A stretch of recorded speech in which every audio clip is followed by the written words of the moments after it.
ಅಕ್ರಮವಾಗಿದೆ ಎಂದು ಆರೋಪಿಸಿದವರಿಗೆ ಪ್ರಶ್ನೆಗಳ ಸುರಿಮಳೆಗೈದ ತುಮುಲ್ ನಿರ್ದೇಶಕಿ.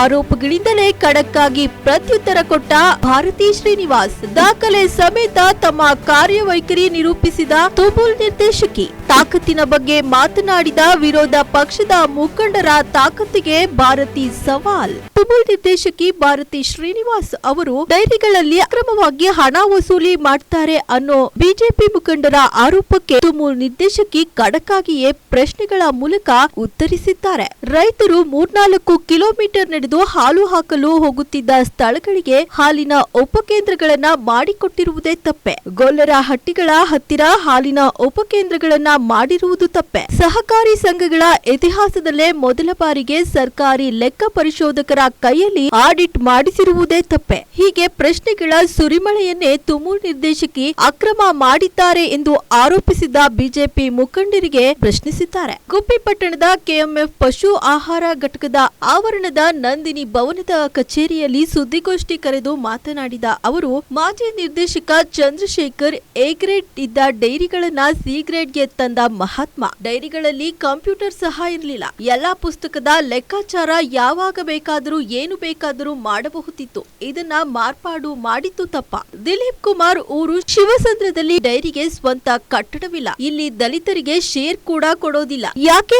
ಅವರು ನಮ್ಮ ಹಾಗೆ ಮನುಷ್ಯರಲ್ವೇನು? ಅವರ ಮತ ನಮ್ಗೆ ಬೇಕಿಲ್ವೇನು? ಇಲ್ಲಿ ದಿಲೀಪ್ ತಾಯಿ ಅಧ್ಯಕ್ಷರಾಗಿಯೂ ಕೂಡ ಇದ್ದಾರೆ. ಅಭಿವೃದ್ಧಿ ಕಂಡಿಲ್ಲ ಎಂದು ನೇರವಾಗಿ ಆರೋಪ ಮಾಡಿದ್ರು. ಜೆಡಿಎಸ್ ಮುಖಂಡ ನಾಗರಾಜು ಈ ಹಿಂದೆ ಜಿಲ್ಲಾ ಪಂಚಾಯತ್ಗೆ ಆಯ್ಕೆಯಾಗಿದ್ದು ಹೇಗೆ ಎಂಬುದು ಮರೆಯಬೇಡಿ. ಜೆಡಿಎಸ್ ಮುಖಂಡ ನಾಗರಾಜ್ ಗ್ರಾಮದ ರೈತರು 4-5 ಕಿಲೋಮೀಟರ್ ಚಲಿಸಿ ಕಲ್ಲಳ್ಳಿ ಡೈರಿಗೆ ಹಾಲು ಹಾಕುತ್ತಾರೆ. ಲೀಡರ್ ಎಂದು ಬಿಂಬಿಸಿಕೊಳ್ಳುವ ಇವರಿಗೆ ನಮ್ಮೂರಿಗೆ ಡೈರಿ ತರುವ ಆಲೋಚನೆಯೇ ಇರ್ಲಿಲ್ವಾ? ಚುನಾವಣೆ ಮಾಡಿಲ್ಲ, ಹಣ ಲೂಟಿ ಮಾಡಿದ್ರು ಎಂದು ಆಧಾರವಿಲ್ಲದೆ ಆರೋಪ ಮಾಡಿದ ಮಾಜಿ ನಿರ್ದೇಶಕರು ಎಷ್ಟು ಡೈರಿ ಮುಚ್ಚಿಸಿದ್ದಾರೆ? ಎಷ್ಟು ರೈತರಿಗೆ ಶೇರ್ ನೀಡಿದ್ದಾರೆ? ನಿಮ್ಮ ನೆಂಟರಿಗೆ ಮಾತ್ರ ಡೈರಿ ಮಾಡಿದ್ದಾರೆ ಎಂಬುದು ಇಡೀ ಗುಬ್ಬಿ ತಾಲೂಕಿಗೆ ತಿಳಿದಿದೆ. ಮಹಿಳೆಯೊಬ್ಬರು ಆಡಳಿತ ಮಾಡುವುದು ಸಹಿಸದೆ ಈ ಜೆಡಿಎಸ್ ಹಾಗೂ ಬಿಜೆಪಿ ಮುಖಂಡರು ಎಸ್ಸಿ ಎಸ್ಟಿ ಒಬಿಸಿ ಜನಗಳಿಗೆ ಡೈರಿ ನೀಡಲು ಬಿಟ್ಟಿಲ್ಲ. ಹಣ ವಸೂಲಿ ಬಗ್ಗೆ ಆರೋಪ ಮಾಡುವವರು ಖುದ್ದು ಡೈರಿಗೆ ತೆರಳಿ ಪರಿಶೀಲಿಸಿ, ಎಲ್ಲ ಆಡಿಟ್ ದಾಖಲೆ ಸಿಗುತ್ತದೆ.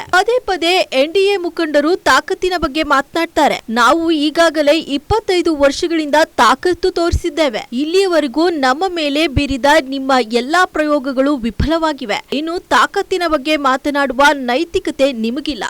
ಸುಮ್ಮನೆ ಮಾಧ್ಯಮದ ಮುಂದೆ ಸುಳ್ಳು ಆರೋಪ ಮಾಡುವುದು ಬಿಟ್ಟು ನಿಮ್ಮ ಕಾರ್ಯವೈಖರಿ ನೇರ ಡೈರಿಗೆ ತೆರಳಿ ತಿಳಿದುಕೊಳ್ಳಿ ಎಂದು ಆರೋಪಿಸಿದವರಿಗೆ ಭಾರತಿ ಶ್ರೀನಿವಾಸ್ ಖಡಕ್ಕಾಗಿಯೇ ಪ್ರತ್ಯುತ್ತರ ನೀಡಿದ್ದಾರೆ. ಮಾಜಿ ನಿರ್ದೇಶಕರು ಸಿದ್ದಲಿಂಗಸ್ವಾಮಿ ಎಂಬ ವ್ಯಕ್ತಿಯನ್ನ ಮಧ್ಯವರ್ತಿಯನ್ನಾಗಿ ಇಟ್ಟುಕೊಂಡು ಕೆಎಂಎಫ್ ಉದ್ಯೋಗಿಗಳಿಗೆ ಬಡ್ತಿ ಕೊಡಿಸುತ್ತೇವೆ ಎಂದು ಆಡ್ಸೆ ಹುಟ್ಟಿಸಿ 12 ಲಕ್ಷದಂತೆ ಹಣ ವಸೂಲಿ ಮಾಡಿ ವಂಚಿಸಲುವೇನು ತಿಳಿಸಿ ಎಂದು ಗುಡುಗಿದ್ರು. ಜೆಡಿಎಸ್ ಬಿಜೆಪಿ ಮೈತ್ರಿಕೂಟದ ಆರೋಪಗಳಿಗೆ ಖಡಕ್ಕಾಗಿಯೇ ಉತ್ತರಿಸಿದ್ರು ತುಮುಲ್ ನಿರ್ದೇಶಕಿ ಭಾರತಿ ಶ್ರೀನಿವಾಸ್. ಇನ್ನು ಸುದ್ದಿಗೋಷ್ಠಿಯಲ್ಲಿ ಮುಖಂಡರಾದ ಕೆಆರ್ ವೆಂಕಟೇಶ್, ನರಸಿಂಹಯ್ಯ, ಲೋಕೇಶ್ವರ್, ಯೋಗೀಶ್ ಇತರರು ಉಪಸ್ಥಿತರಿದ್ದರು. ಅವರು 30 ಉಪಕೇಂದ್ರಗಳಲ್ಲಿ ಈಗಾಗಲೇ 6 ನಾವು ಮೇನ್ ಏರಿಯಾಗಿ ಕನ್ವರ್ಟ್ ಮಾಡಿದ್ದೀವಿ.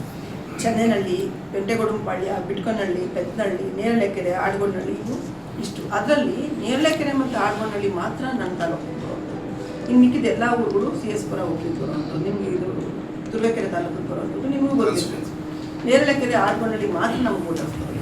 ಇಲ್ಲೆಲ್ಲ ನಾವು ದುಡ್ಡು ಮಾಡಿದ್ದೀವಿ ಅದು ಇದು ಅಂತ ಅವರು ಆಪಾದನೆ ಮಾಡ್ತಾರೆ. ಇಲ್ಲೆಲ್ಲ ಆ ಭಾಗದವರು ಏನು ಡೈರಿ ಮಾಡ್ಕೊಂಡಿದ್ದೀವಿ ಅವರೆಲ್ಲ ಬಂದಿದ್ದಾರೆ.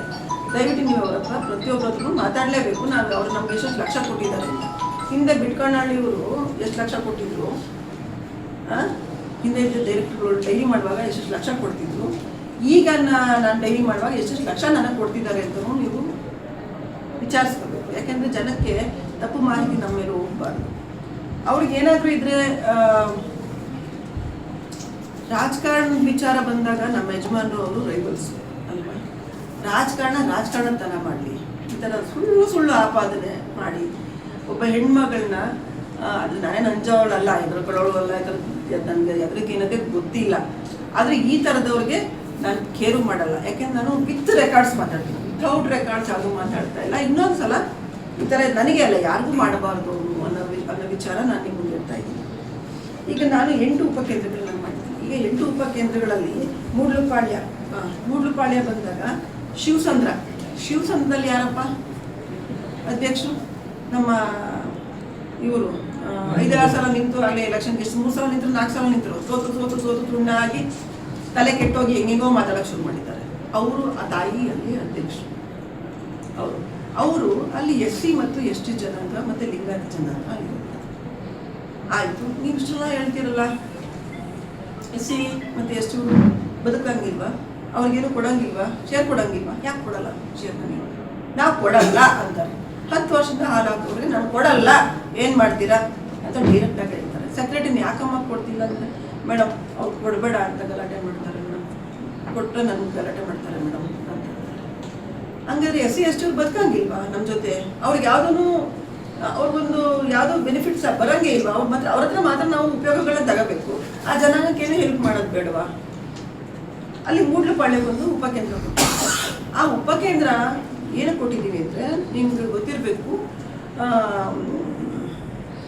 ಶಿವಸಂದ್ರಕ್ಕೂ ಮೂಡ್ಲುಪಾಳ್ಯಕ್ಕೂ 6 ಕಿಲೋಮೀಟರ್ ಡಿಸ್ಟೆನ್ಸ್ ಬರುತ್ತೆ ರೋಡಲ್ಲಿ ಹೋದಾಗ.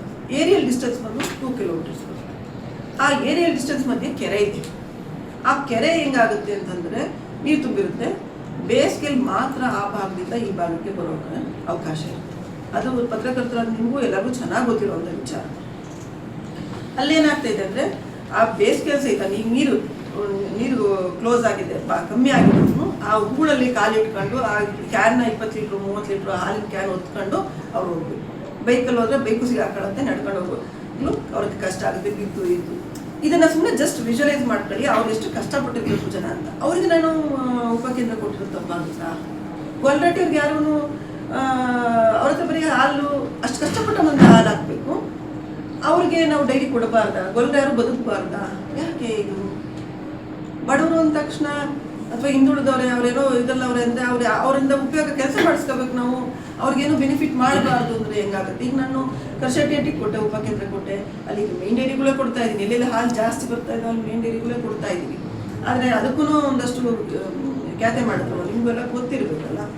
ಹಂಗಾಗಿ ಉಪಕೇಂದ್ರಗಳು ಕೊಡುವಂಥ ವ್ಯವಸ್ಥೆ ಮಾಡಿದ್ದೀವಿ. 195 ಮುಂಚೆ ಅನರ್ಹರ ಬಗ್ಗೆ ನೋಟಿಸ್ ಕೊಡ್ತೀವಿ.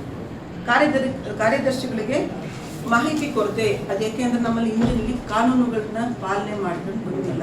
ಈಗ ನಾವು ಕಾನೂನುಗಳನ್ನ ಅವ್ರಿಗೆ ಹೇಳಿ ಏನು ಕಾನೂನು ವ್ಯಾಪ್ತಿಲಿ ಕೆಲಸ ಮಾಡಬೇಕು ಅದನ್ನು ಅವ್ರಿಗೆ ನಾವು ಮನವರಿಕೆ ಮಾಡ್ತಿದ್ದೀವಿ.